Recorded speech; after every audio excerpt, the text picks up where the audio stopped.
হয় তুমি আর কিছুদিন হায়াত পাবে, আর নয়তো কবরে চলে যাবে।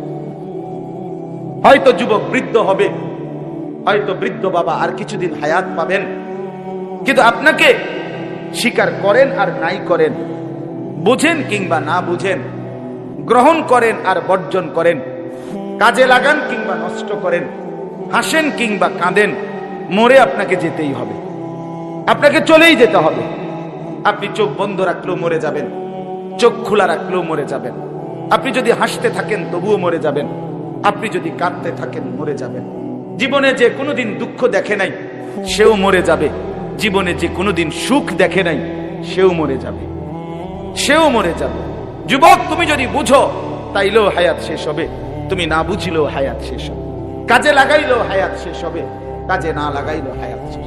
আল ওয়াক্তু সাইফুন কাতিউন, ইমাম শাফি রাহমাতুল্লাহ আলাইহি বলছে, সময় হলো কর্তনকারী ধারালো তরবারির মতো, হয় তুমি তাকে কাটবা না সে তোমাকে কাটবে। হয়